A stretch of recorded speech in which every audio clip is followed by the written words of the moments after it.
I present to you the art of the inland Niger Delta, with a special emphasis on the art of Djenne-djenno and the Bamana.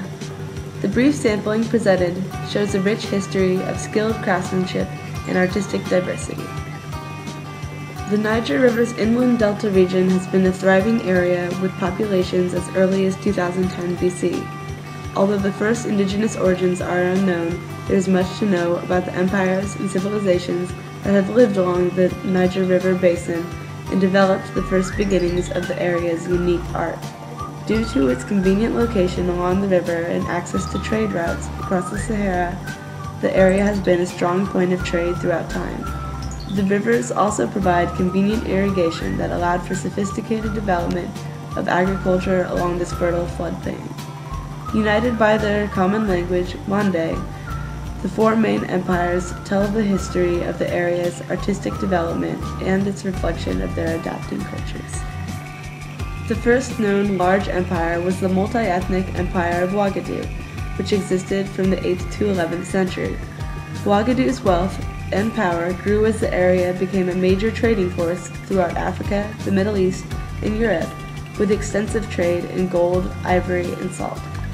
This trade produced increasing surplus, allowing for larger urban centers and expansion of territory to control more lucrative trade routes. Due to this wealth, the king of Ouagadougou commanded a powerful army and an opulent court, where he appeared covered in gold adornments. This military aristocracy had a large cavalry and an abundance of gold, which is reflected in the period's art with many equestrian figures and statues of people entirely decorated in jewelry, as you will see throughout this presentation. And since the people under this empire were composed of artisans, divided into working clans called Mayamakala, specific crafts developed their own unique styles. The Ouagadougou Empire's presence is still felt today, as the current Soninke still identify with this ancient civilization. 2 centuries after Ouagadougou fell to Muslim invaders, Sundiata Keita, the founder of the Mali Empire, brought what remained of Ouagadougou under his control. Due to the invasion, the area became Islamic and led to an empire built on the religion of Islam instead of emperor worship, as done during the Ouagadougou Empire. With a strong central authority, the ruling elite governed a series of vassal states that remained submissive under the strength of Mali's gold trade.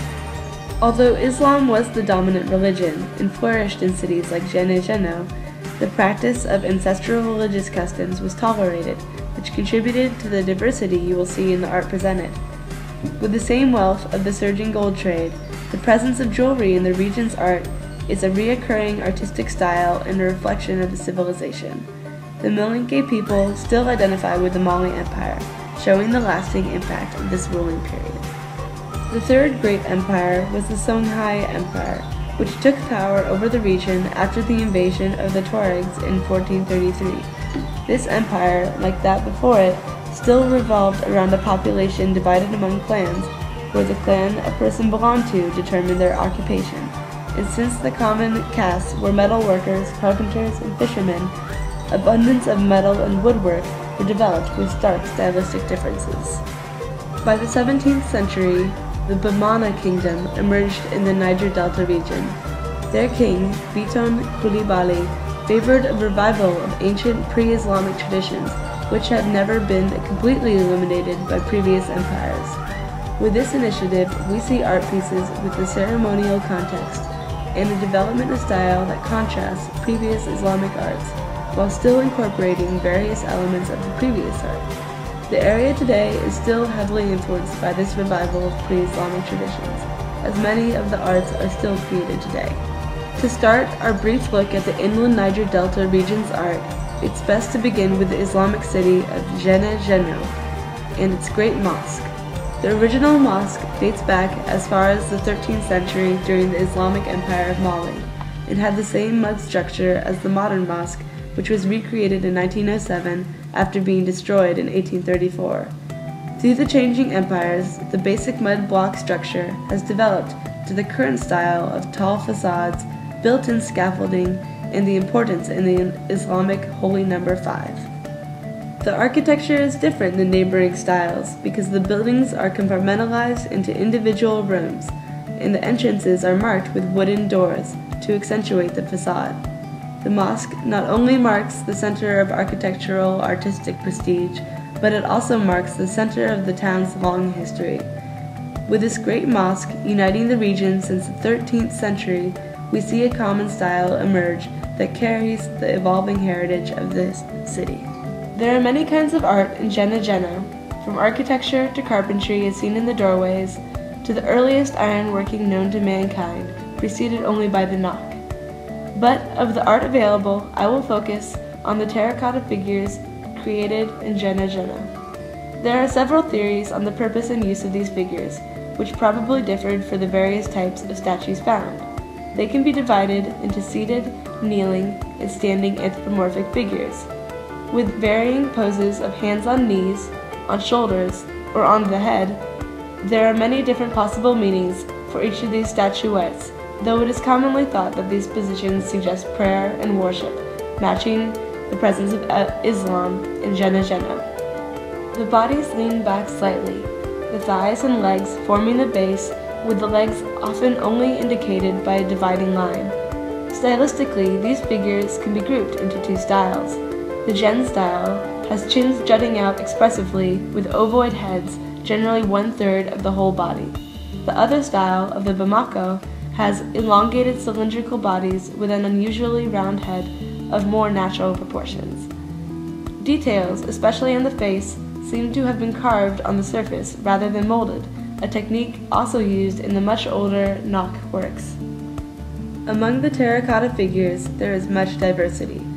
With varying body language and facial expressions, each of these figures seems to tell a different story, and the interpretation of each will never be concrete. The decorative grooves on one statuette could be adornment or body art, or it could possibly be a disease or plague in another. They are not limited by their kneeling or sitting or standing distinction either. There is variety in their behavior. Some are with children, others placed as couples, where the hands of a seated male are placed protectively on the shoulders of the female kneeling in front of him. As statues for multiple intentions and expressions, the range of styles is vast.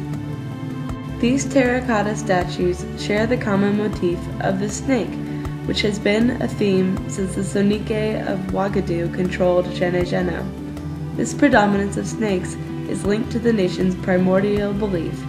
In it, the original founder of Ouagadougou made a pact with the legendary snake Ouagadougou Bida to sacrifice the most beautiful virgin each year at harvest time to ensure rain and fertility. But one year, a man had fallen in love with a virgin about to be sacrificed, and killed the snake in order to save her. This event, it is said, led to a 7-year drought and the moving of the clan to the area of Djenne-djenno. Thus, the snake is a symbol of relative immortality limited within the planet's existence. Beyond snakes, other animals make up a significant portion of the zoomorphic representations of the Djenne style. There are crocodiles, lizards, turtles, birds, fish, monkeys, and fitting to the empire's successful cavalry, plenty of horses.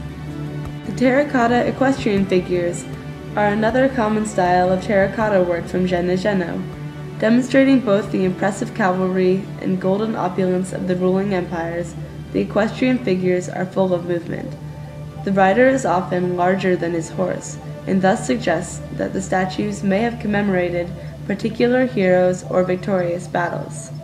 Since the city of Djenne-djenno is situated on the edge of Dogon country, we can easily see the similarity of styles that arose from Djenne-djenno's well-developed trading and sharing of art.